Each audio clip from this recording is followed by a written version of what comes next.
Well, my friends, welcome back to Spot On with Link Lauren. We have so much to discuss. Happy Monday. If you're listening to us on SiriusXM, happy Tuesday. We got to break down, okay, this GQ cover, Michelle Obama's latest cringe complaining tour. Okay, Michelle Obama, she's going around the country and all she does is bitch and moan and complain. We have to talk about some new data coming out about Trump Derangement Syndrome. Turns out it's an actual syndrome, but I want to start by discussing Cynthia Erivo. Now, you might know Cynthia Erivo from the Wicked films. She plays Elphaba, where she identifies as a green person. Ariana Grande plays Glinda. I still have not seen Wicked, so I need to have my gay card revoked. I think I'm the only gay man on earth who still has not seen Wicked, but I'm not going to sit through a movie that's that long. Okay, I need a good 90-minute film. I'm not going to go to the movie theaters, see, a 3-hour part one, and then they got part two coming out. Well, Cynthia Erivo, okay, she broke the internet over the weekend because she is on the cover of the GQ Men of the Year issue. Okay, GQ Men of the Year issue. I would not have a problem with this if it was like Kim Kardashian or some sex pot, someone guys found to be sexy. But GQ, it's supposed to be a magazine for guys to get fashion tips, fashion advice, all types of sort of fashion information. But they put this bald, non-binary, Black, I guess, trans, they, them person, I guess Cynthia Erivo is very confused, on the cover of GQ. Okay, so apparently GQ Men of the Year issue isn't even for men anymore, which reminds me of the Glamour UK cover recently, where for their Women of the Year issue, they put 9 transgender women on the cover. So they basically put 9 guys on the cover. 9 guys on the cover of a magazine and called it the Women of the Year issue. Okay, I'm not old-fashioned. Okay, I'm really not old-fashioned. I'm Gen Z. I'm down with the get down. But can we just have some things be normal? Okay, does everything have to be woke and insane, right? You can't even put women on the cover of the Women of the Year issue. Okay, so what about all this feminism and uplifting women and you have no real women on the cover of Glamour UK? You do the GQ Men of the Year issue and you put a they, them, bald, black woman, question mark? On the cover. Does this make sense to anybody? Am I small-minded for thinking that this is just ridiculous? I don't want all of this woke crap. Okay, I didn't even like when Cynthia Erivo starred as Jesus in a production of Jesus Christ Superstar. Okay, why do you have this non-binary they, them woman playing Jesus, okay? They wouldn't do that with any other religion, but if it's Christianity, if it's Jesus, you're allowed to mock it, okay, right? If it was Islam or any other religion, you could not knock it or make fun of it, okay? But apparently because it's Jesus, Cynthia Erivo is allowed to do this. But I think this is why the magazine industry is going down. I don't think anybody is buying magazines. I don't think anyone really cares about magazines anymore. The only reason I would even know that they were doing a GQ Men of the Year issue is because they put a non-binary they, them, bald woman on the cover who guys are not going to find sexy. Guys are not going to buy this because they find it sexy. Women don't find her attractive, so I'm not sure who they're preaching to. This is just more DEI, ESG in the marketing meetings. Well, if there's one thing we've realized since Ozempic has become so ubiquitous, it's that the whole body positivity movement of the last 10 years was a total scam. Okay, all of these celebrities, Lizzo, Amy Schumer, Meghan Trainor, they wrote songs, they did movies about being thick, about being big girls and loving their curves and being big, and that was the trend at the time. Okay, have a big ass, have wide hips, love the body you're in. Now that Ozempic, okay, and other Ozempic alternatives have become popular, these women have dropped it like a hot potato. They dropped it like a hot potato, okay? These women do not care to be big anymore because they're rich celebrities and can go make it rain and get some Ozempic. So Amy Schumer, she's an actress and a comedian. She has gone totally viral, okay, for her weight loss. If you do even a before and after, you guys go Google. She looks completely different. So Amy Schumer, she's been open about the fact that she lost 30 pounds while taking an Ozempic alternative called Mounjaro because apparently she had a horrible experience with another one. Okay, so she's shopping around. Okay, she's trying this little GLP-1, she's trying this one, she's trying this one. But what's so funny to me, Amy Schumer's whole brand for years was that she was sort of this normal girl, maybe a little bit thicker, and she would get guys to like her and she would joke about her body. The second you can get on Ozempic, okay, and lose the weight fast, these celebrities do it. What's interesting about Amy Schumer, though, there was a report in Page Six that allegedly her husband and she are on the rocks. They're apparently going to therapy. They're working on their relationship issues, allegedly. I think what happened was he married her thick, loving the way she looked, loving the body she was in. Now she's lost 30 pounds. She's on Ozempic. Maybe she's in a bitchy, bad mood, okay? And she looks completely different, okay? There are guys who want girls with a little more meat on their bones, okay? There are guys who want girls with more meat on their bones, and I think that's what happened. He married Amy Schumer and fell in love with her because she happened to be one way. Now she's basically lost half her body weight, and she looks completely different, and she's also lost the husband. So you lost the weight, and you might be losing the husband as well. And then you've got Lizzo, right? Lizzo did how many albums? How many albums about let's hear it for the thick girls and the big girls and the curves and F those skinny girls? Well, now Lizzo has also lost half her body weight. So what about the girls who were following her trend? The girls that were like, you know what, I am going to be thick and love my body, even if it's unhealthy, right? Even if I'm pre-diabetic or diabetic, I'm going to love the body I'm in. Now Lizzo and these celebrities, they can get Ozempic, personal trainers, and chefs, and they left all those normal girls, okay, maybe folks watching this right now, in the lurch, okay? They left you behind because these Hollywood people are scammers. They're inauthentic. They go with the trends. The same with the Kardashians, right? The Kardashians, when they came onto the scene, it was all about getting big asses, having a big ass, big breast, big curves. That was the whole Kardashian oeuvre, right? And girls went out there and they put themselves in harmful situations sometimes to get injections and to get bigger asses and to get Brazilian butt lifts. Now all the Kardashians, it seems like they're on Ozempic too. They're dropping the weight like flies and are going back to being super skinny. So what about the girls that followed you all, that you gave body dysmorphia to? What are they supposed to do now? The last one I want to discuss, Meghan Trainor. Okay, Meghan Trainor, she had a hit song about 10 years ago called All About That Bass, right? All About the Bass, No Trouble. And it was about how she was a bigger girl and thick girl. And the whole song was about basically, I don't want to be some skinny bitch. Well, she has come out and said she is on Ozempic too. So she's on Ozempic too, and she basically lost half her body weight, and she looks a little bit like a bobblehead. I will also say this. These celebrities, they get massive veneers, okay? They get massive teeth done. And then when you lose all the weight, you're left with these massive Joe Biden chiclet teeth. It's like, maybe you should have thought about that. I also have to say, not everybody is meant to be stick thin, okay? Not everybody is meant to look that way, okay? Some people have slightly bigger bones, slightly bigger makeup. Maybe it's their ethnicity, their DNA, their genetics, where their family came from 1,000 years ago, right?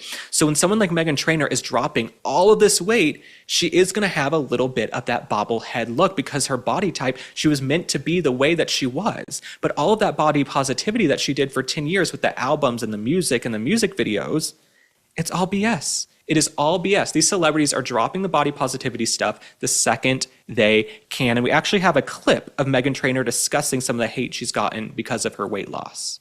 I went in with the concept of I still don't care. I'm getting a lot of hate online, just posting who I am. Everyone's just being like, why are you thin now? Like, you were all about that base girl. I was like, I was 19 when I came out with that song, and I've been on a fitness journey since I got healthy. And it started with when I was pregnant. I had gestational diabetes, and I was like, oh, I got to learn about health. But I got a lot of hate for being thinner. So it confused me and rattled me. So I wrote the song Still Don't Care. My thing is this, we're not hating on her for getting thinner, okay? And I actually applaud her in some way for being honest about the Ozempic, right? I applaud her for being honest and saying, hey, I did do Ozempic. I did not do this the 100% natural way, because there are going to be other girls out there saying, well, man, I just need to go to the gym every day. I need to starve. I need to stop eating. They might do dangerous, unhealthy things. Not that Ozempic is 100% healthy either. But Meghan Trainor, at least she is being honest, but this just unmasks the whole body positivity movement. And you heard her talk about how she had diabetes, or she almost had diabetes, or gestational diabetes. These people were not straight up about the fact that they were having major health issues because of the extra weight. So they were telling everyone, go be thick, go be big, eat what you want, don't worry about being skinny. But then they weren't being straight up with their followers and their fans that, yeah, there are some health risks that are going to come with that. And the last thing I'll say, y'all know I love everyone. Big, skinny, black, white, Asian, man, women, everyone is welcome on my page, okay? It's come one, come all to the Halloween ball. I welcome everyone in here. But I'm glad that we can have these open discussions around body image, weight, Ozempic, because I want to hear from you guys and hear what you think in the comments and in my messages, because I don't think there is a person on earth or a woman watching this who is not conscious of her weight, right? My friends say that to me all the time. My family, they say it all the time. All my girlfriends, they say, look, we know if we gain 3 pounds. We know if the jeans are a little bit tighter. We can tell all of these things. And so we live in this society also where so much is online and we post pictures of ourselves and we see our selfies and we're in mirrors. People are more conscious of their body image than ever. And so we have to have honest conversations around, okay, who is doing Ozempic? Who is not? What are the health risks of being bigger? Are you being unhealthy? Is there a way to be slightly bigger and still be healthy? These are all conversations now that Ozempic and these drugs are more at the forefront in pop culture. So I can't wait to read your comments, but we got to move on to some other topics. Now, someone we haven't talked about a lot on the podcast is Bethenny Frankel. She is a social media friend of mine. Okay, we follow each other on TikTok. We like and we comment. We haven't met in person yet, but I do like Bethenny Frankel. Okay, she's over the top. She's ridiculous. She would tell you that first and foremost. Okay, she posts anything and everything on TikTok, and it's why she's become an even bigger social media star since leaving The Real Housewives of New York. Well, she was doing an interview the other day where she spoke about Meghan Markle. Let's take a look. I've met a couple of times her ex-husband. I'm sure Meghan's? Yes, I met him like personally. We met in the lobby of the Soho House in Chicago and just sort of like flirted and then started talking and then met once in LA. Very briefly, we talked about doing a project. He said his ex was a woman from a show called Suits. I didn't know what the show was. I didn't know the woman. Months later, I see pictures in Us Weekly of Harry's dating someone, and I text him to be like, is this your ex? And he's like, yup. And I'm like, I go, you think she's going to close? And he's like, oh, she'll close. And I don't want to get into more about that, but he was like, she'll close. So one thing about Meghan Markle, she is, of course, going to close the deal. I said it at the time, okay, Meghan Markle, she is smart and street smart enough to bag this eligible bachelor, okay? Prince Harry was the most eligible bachelor on earth. This ginger, hot prince, women across the globe, billions of women would have done anything, okay, for a date with Prince Harry. Meghan Markle, she knew how to come in and be a chameleon and say what he wanted and get him wrapped around her finger and make him fall for her and maybe wear the mother's perfume allegedly and do all of those things and wear the mother's clothes to get him to fall in love with her. So I agree with Bethenny Frankel. Of course, Meghan Markle was going to close that deal. She was not going to let Prince Harry go. Okay, she was going to go down that aisle and become the Duchess of Sussex no matter what. The issue, though, with Meghan Markle is this. She knew how to get to the top, right? A lot of these women who I deem to be sociopathic, they know how to get themselves to the top. They can put themselves in the right place at the right time. They can tell guys what they want to hear. They can get them to fall for them. But they almost always crash and burn. And we've seen it time and time again with these women. They marry famous, rich celebrities. They get the guy. Okay, they know how to be like cool and beguiling and interesting and kind of just chill girl and get them to fall for you. Okay, they get the wedding, they get the ring, and then they blow it and it goes down in flames. And that's what I think happened with Meghan Markle, right? She got the guy, she got everything, but because she's her own self-saboteur, she sabotaged it all.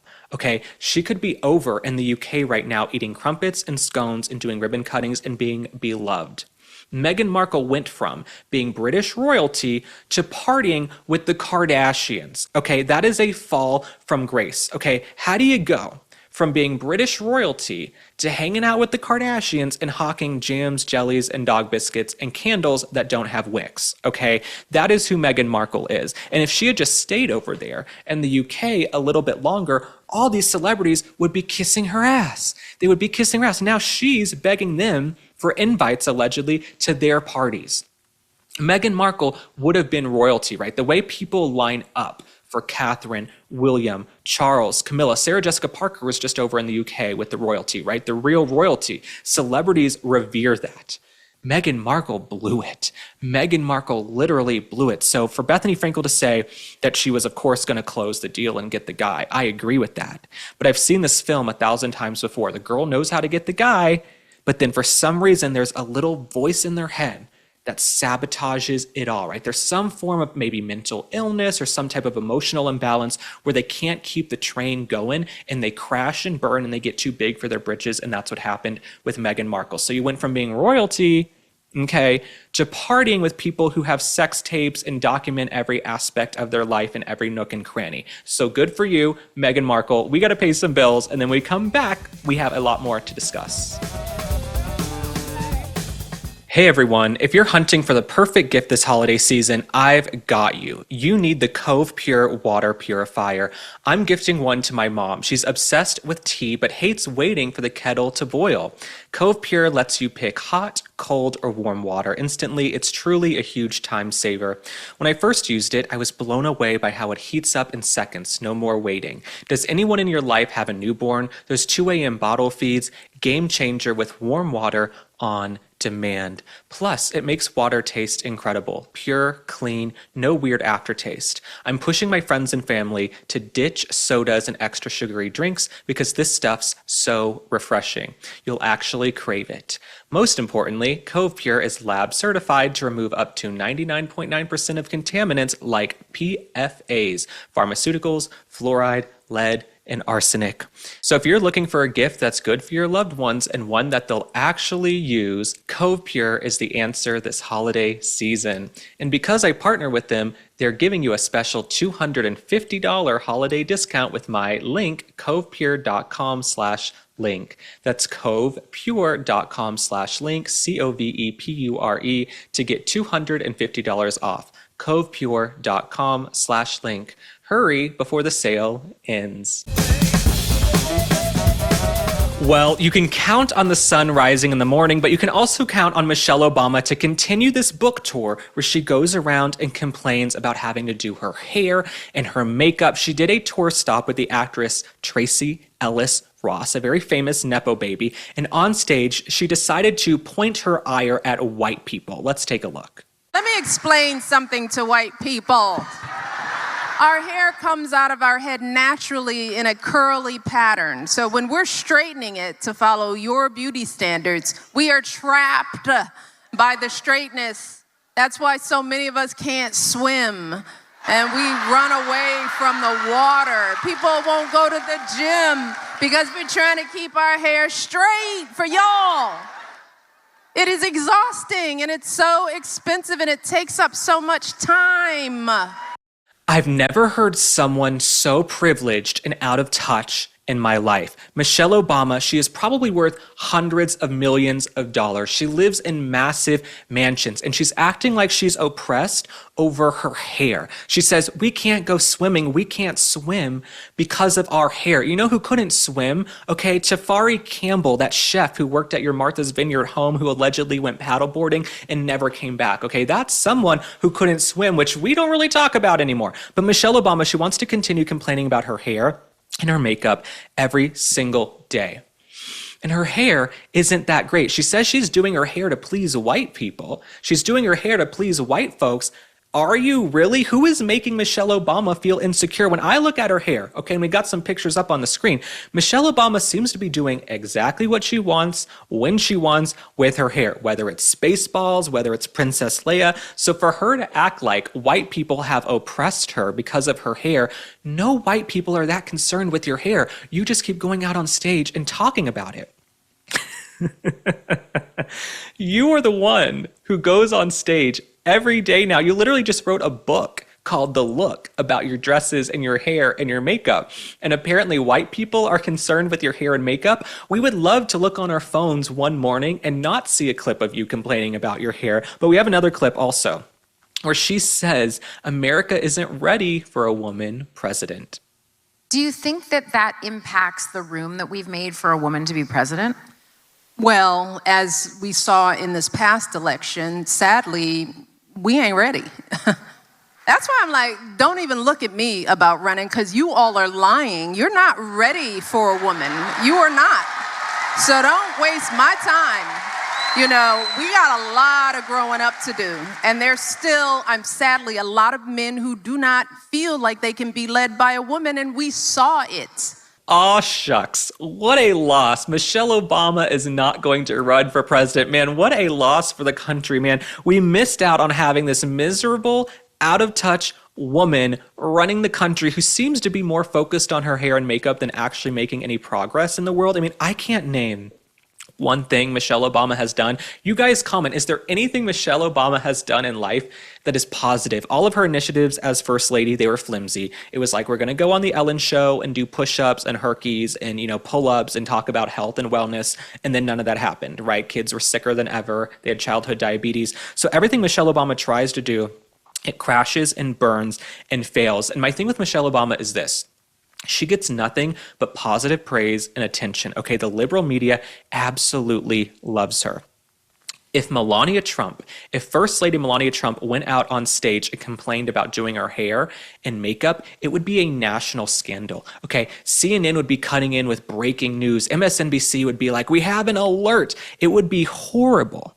Okay, you have never heard once Melania Trump complain about her hair and makeup. In fact, she has said on record, I wish people would spend more time focusing on what I do for this country than what I wear, than my clothes, than my hair. Michelle Obama, she's the opposite. She's doing a book on her hair, makeup, and clothes. And I think that's the dichotomy, right?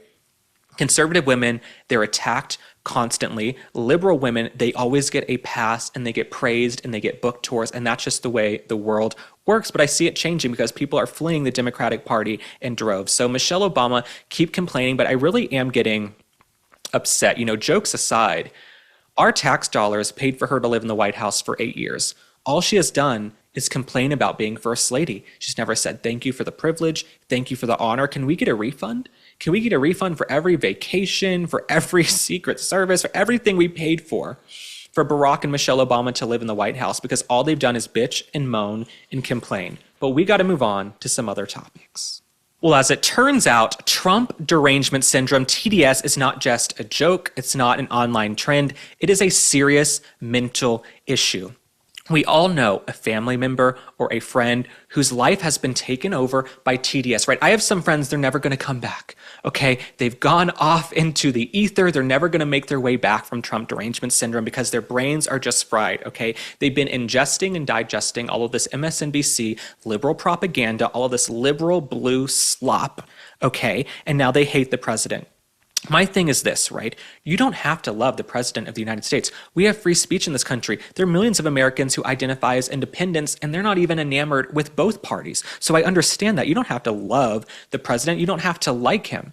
But I think it's sad and pathetic when your entire personality revolves around your hatred for President Trump, right? There are people, we all know them. We all have them either at work, in our family, in our friendship groups. You can't talk to them about anything without it coming back around to President Trump. Well, apparently, there's a psychotherapist who was recently on the Faulkner Focus named Jonathan Alpert, and he discussed how he's seen such a rise in TDS with his patients. It doesn't take long for me to pick up on this. People are obsessed with Trump. They're fixated, they're hyper-fixated on Trump. And they talk about some of the features of this disorder. They can't sleep. They feel traumatized by Mr. Trump. They feel restless. I had one patient who said she couldn't enjoy a vacation because anytime she saw Trump in the news or on her device, she felt triggered. So this is a profound pathology, and I would even go so far as to call it the defining pathology of our time. Well, 3/4 of my patients will present with a lot of these symptoms, and within probably 5 minutes of seeing me, their hatred for Trump comes up. So if you're that hyper-focused on Trump, that's a real issue. I'm so glad this conversation is happening in the mainstream, on television, online, in our groups of friends, because we've all experienced this for the last 10 years, and it's only gotten worse in this last election, okay? It's really gotten worse in the last year, okay? We've seen friends. They were great people. They were fun. They were vibrant. They had hobbies. They had passions. All they do now is post weird crap about Trump, how they hate him. I was at dinner the other night, and there were these two white elderly women sitting at the table next to me. All they did was sit and parrot Democrat talking points back to each other the entire dinner, right? Oh, Trump did da-da-da-da-da. Oh, Trump is just on a spiral down. He's a fascist. He's a dictator. Did you see Mom Donnie's wife? She's so beautiful. She's an artist. Like, literally, I'm sitting and watching these two women, I would say maybe in their 60s or 70s, go back and forth with just MSNBC talking points. The one thing that really sickened me, though, is that one of the women, every time a name would come up, she would go, oh, I wish I could just shoot him. All right, they would talk about the president. Oh, I wish I could just shoot him. They mentioned Brett Kavanaugh. You guys, I was really eavesdropping. They mentioned Brett Kavanaugh. Oh, I would just shoot him if I saw him. Why is that the rhetoric, right? These are women who probably used to be vibrant and fun and have personalities. They're now out at dinner together. Every conversation is about Trump, how they hate him, how they want to get rid of him, how they want to get rid of Republicans, and their rhetoric is violent. I would never be at dinner with a friend talking about a liberal or AOC or someone and say, oh, I wish I could just shoot him, right? I wish I could just shoot him. How come every time you bring up a Republican, that's what they would say? And I did take a picture of the women with my phone, okay? And in case these women become, post-menopausal senior AARP criminals and violent, I have a picture of them, okay? My friends thought I was crazy. I was like, no, I'm getting a picture because I was eavesdropping on this conversation. Every time they brought up a Republican, number one, half of what they said was not true. Half of what they said was just propaganda that was funneled into them from MSNBC and from their liberal blue sky Facebook groups. But it is really sad to see these people. Their lives have been taken over by TDS. I actually asked President Trump about this. I think in September, I asked him about Rosie O'Donnell and if he thought Trump Derangement Syndrome would ever become a DSM-5 diagnosis. And the DSM is the manual that psychologists used and psychiatrists. And you guys, I have a minor in psychology. Not that that means anything, but I do have a minor in psychology, so I've always been interested in this topic. And I asked President Trump, let's take a look at the clip. Rosie O'Donnell, she went on Chris Cuomo's show recently. She blames you for the fact that she's overweight, depressed, and drunk. What do you say to that? Do you think TDS is going to ever be a DSM-5 diagnosis? I don't know about Rosie. I watch Rosie. Rosie's a mess. She's a mess. But she left our country, which is a good thing, not a bad thing. So there it is. Back in September, I asked President Trump, do you think TDS is ever going to be a DSM diagnosis, meaning something that psychiatrists and psychologists can diagnose their patients with? And so now months later, we're having this conversation. I'm not shocked. I've seen this coming. This is a mental health issue. So we will pray for these people with TDS. Some other folks we need to pray for are these protesters at an ICE facility in Portland. Okay, so these protesters are in neon leotards outside of an ICE facility, I guess doing jazzercise or 80s aerobic exercises, sort of like Richard Simmons, okay? They're out there dancing and doing the grapevine. Nothing says resistance like do the grapevine, do the hustle, reach for the sky. Like, what are they gonna do? Okay, are they going to fight the oligarchy with spirit fingers and jazz hands? I don't understand what the game plan here is. And then these folks complain. All right, these folks complain, we can't find jobs, we're out of work. Y'all are clearly doing just fine because you have time in the middle of the day to go do choreographed dances outside of an ICE facility. Okay, literally, is this going to scare people off? Do the hustle, do the grapevine, reach for the sky. Like, this is so silly to me. Look, I am an overgrown theater kid. I'm a recovering theater kid myself. So part of me does find this a little bit fun. Okay, if I were walking by, would I join in? Sure, maybe for a minute. But when we've got MS-13, Tren de Aragua, criminal cartels bringing drugs into the country, imagine the cartels come up and they're not met by ICE. They're met by these folks in these neon leotards dancing and doing the hustle and doing jazz hands and spirit fingers. I'm actually shocked that Tim Walz is not out there with them. This seems like a perfect place for Mr. Jazz Hands Tim Walz, okay? Because he walks into every room like Bob Fosse.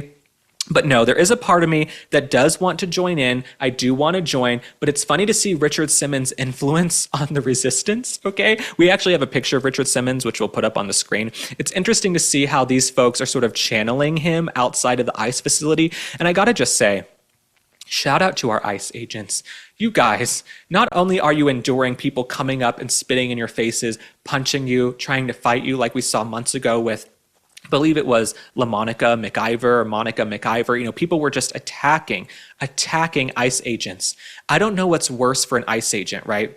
Having someone come up and try to tackle you, or being subjected to people doing spirit fingers and jazz hands outside of the facility, blasting 80s music. I don't know what is worse, okay? But the resistance, if this is all the resistance has to offer, I don't see Democrats coming back into power in 2028. It's going to take more than spirit fingers and jazz hands to make a difference. Ever read the label on a typical chip bag? It's a science experiment of seed oils, MSG, dyes, and vague natural flavors. Vandy Crisps are part of the growing movement to bring back real food. With just 3 ingredients, 100% pesticide-free potatoes, sea salt, and grass-fed beef tallow. No junk, just real food. They taste amazing and leave you feeling light, energized, and satisfied. No crash, bloat, or mindless binging. My favorite flavor is the Smokehouse Barbecue flavor. And if you love Vandy, you'll love Masa Chips, Vandy's sister brand. Their 3-ingredient tortilla chips are the best I've ever had. My go-to flavor is the original. Are you ready to give Vandy or Masa a try? Use code LINK for 25% off your first order at vandycrisps.com or masachips.com, or simply click the link in the video description or scan the QR code to claim this delicious offer. And if you don't feel like ordering online, Vandy and Masa are now available nationwide at your local Sprouts supermarket, so stop by and pick up a couple of bags before they're gone. Well, now we got to discuss one of our favorite couples, and that is none other than Alec and Hilaria Baldwin. Okay, Hilaria Baldwin with her fake accents and her fake made-up origin story. There is a story in the New York Post. Allegedly, Alec and Hilaria Baldwin are in therapy because of their age gap. Apparently, they have a 26-year age gap, and it's so hard for them. I don't know why they didn't discuss this back then. Apparently, it's so hard for them. Hilaria is in therapy. Let me read you what's going on.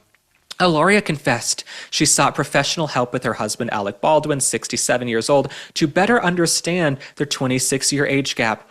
I don't believe age is just a number, at least in our situation, she said on a podcast. There are certain things where I have to look at him and say, he has 26 years more experience. Meeting Alec when I was 27 years old and entering a world I was completely not prepared for, Hilaria said about being thrown into the spotlight. She loved it. Okay, she married him because he's rich and famous, in my opinion.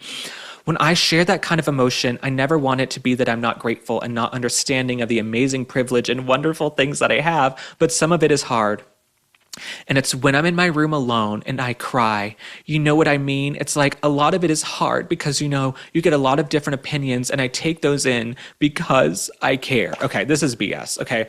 This is them wanting season 2 of their show. This is her laying the groundwork for a divorce, okay? If you're going out there and talking about your marital problems and your marital issues on podcast, I feel like she's setting herself up for a divorce. She probably will leave him, in my opinion, because he doesn't have much money left from all the lawsuits, allegedly. So if he's lost all his money and he's not that famous anymore and he's not a big Hollywood actor like he was when she met him on 30 Rock, I could see her going. I could see her saying, adios, sayonara, peacing out and going to try and find another rich husband. And she's had 1,000 kids with him. Okay, so that child support, that alimony is going to be steep. Okay, I don't know if he can afford it. I don't know if he can pay for it, but it's going to be steep. I think they should be in therapy more for her fake accents and her fake personalities and all of her PR stunts, okay? And anytime we see clips, she is constantly belittling him and denigrating him. So for her to say that the age gap brings some type of disparity to their relationship doesn't make sense. We actually have a clip. We're going to play you guys SOT 7, Hilaria and Alec's awkward red carpet moment from a few months ago. The Hilaria show. No, I think we're going to see, you know, we're going to see how it feels to have it be out there. It's going to be great. You're a winner. Oh my God, when I'm talking, you're not talking. I'm sorry. No, when I'm talking, you're not talking. This is why, yes, we'll have to just cut him out of the show. No, I mean, I think this is a really... For her to look at her husband and say, when I'm talking, you're not talking. When I'm talking, you're not talking. Okay, with that fake Spanish accent, I don't care if your relationship is in shambles, okay? Nobody wants to see a couple argue in public. Nobody wants to see it, right? You got to keep your relationship issues behind closed doors, okay? Out in front of the cameras. Do not emasculate your husband. Do not denigrate him. Do not try to humiliate him or belittle him, okay? Especially when you would not have a career or a life without him. If it weren't for Alec Baldwin, Hilaria would probably be teaching yoga and Pilates classes in the East Village, which isn't a bad job, okay? It's a worthwhile job. Shout out to all the folks doing that. But Hilaria Baldwin, we're only talking about her because she married Alec Baldwin and he shined on her, okay, and gave her multiple children. So for her to belittle him, it's actually hard to watch. I feel like that's what they need to go to therapy over. I feel like the therapy has nothing to do with the age gap. I feel like age really is just a number sometimes. It's more about maturity and life experience. But It's clear there is trouble in paradise. It is clear something is rotten in Denmark with Alec and Hilaria Baldwin. And do I think they'll be together a year from now? I don't know. I could see them filing for divorce and using it for the reality show, right? They file for divorce and then they do a whole season where they're going through divorce and then they call it off at the last minute and get back together. I could see that, honestly, with Alec and Hilaria Baldwin, but I also don't care that much, okay? Actually, everything I learn about these two, I learn against my will. But I will say, where there's smoke, there's fire. And for a woman to go out on podcast and say she's in therapy over her relationship and the age gap, that's weird to me, and it's something to keep track of. This holiday, while others are chasing their rush, find your sense of calm with Peak. Peak is a luxury wellness brand powered by rare plants and cutting-edge ingredients, offering the perfect remedy for the season's hustle and bustle. Their science-backed botanicals, minerals, and vitamins support metabolic function, immune health, sustained energy, and radiant skin. In this festive season of joy, choose serenity as the ultimate luxury with Peak.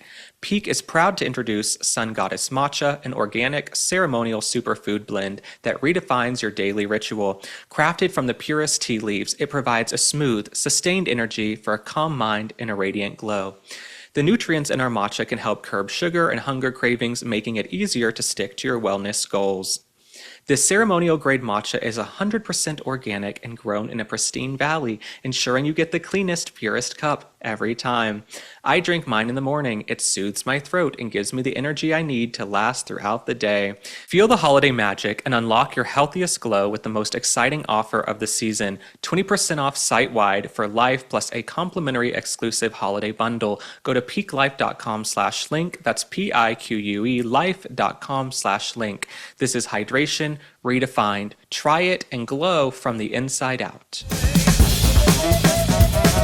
Well, my friends, that concludes this episode of Spot On with Link. Lauren, I love that we can discuss a wide range of topics, and I love to read your comments. I love to hear from you guys. I'm so grateful that anybody watches and shares and enjoys the show. We will be back this week on Thursday. We won't be on Wednesday. We will be back this Thursday with a special episode. We're doing something special, so we will see you on Thursday. I'm also on Meghan Kelly's show on Thursday, so be sure to tune into that. Have a great start of your week. I love you guys. I will see you soon. Bye.